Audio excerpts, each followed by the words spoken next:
Dear Partner Church members, dear friends, while I was getting ready to send you an update about the Ukrainian refugee situation in our area, suddenly the earthquake hit eastern Turkey and northern Syria, causing an unimaginable tragedy for people living there.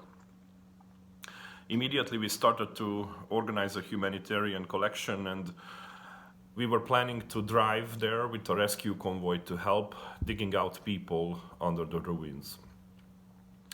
Even the two male family members from the Ukrainian refugees we host in our school building were working side by side with our team and offered their participation in this convoy. Imagine this, being a refugee, having your home and city destroyed by a cruel war, and offering your help to rescue other people in need. This is what I can call a good Samaritan, understanding who is truly our neighbor.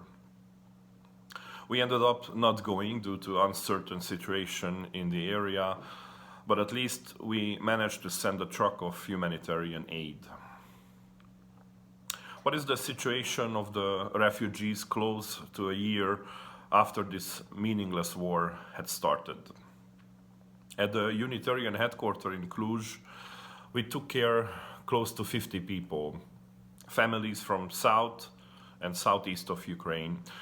Some of them, mainly the women and the children from Odessa, returned home. It looks like Odessa will not be destroyed after all. Who can tell this? But we couldn't stop them to go home. Others managed to get visas to Canada. They went to Germany, starting a completely new life, but still living with the fear that husbands, or as we call it them, head of the families, still fighting at home, and they might not be able to reunite with their family. Others are still here, about a dozen, and we have tried to find a place to work for them. Children are gathered in a classroom learning Ukrainian. It is the most we can do for them. About every month, from donations, we drive to Odessa and to the Transcarpathia region of Ukraine, which is only a few hundred miles from our town, and we deliver medications, food, and lately generators and power banks. Just before Christmas, I took such a transport to a sister school in Beregovo, near the Hungarian and the Romanian border, and it was heartbreaking to see that even though this is not a place where bombs are exploding or people die due to the war, they have electric power only 2 hours a day. There is a shortage of food and supplies, medications. The town is mainly populated by women, children, and elderly people because men are fighting the war. The scariest thing for me, it was facing the digital approach of a war situation.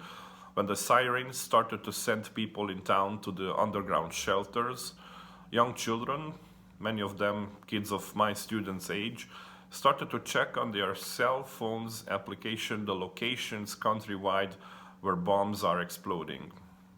And they all started to pray that their father should remain alive. Very hard to imagine living like this for months and months without a clear sense of ending this meaningless war. Dear friends, we would like to thank you for your immediate and kind help you offered us last summer when, as a church community, you collected over $4,000 in a few days.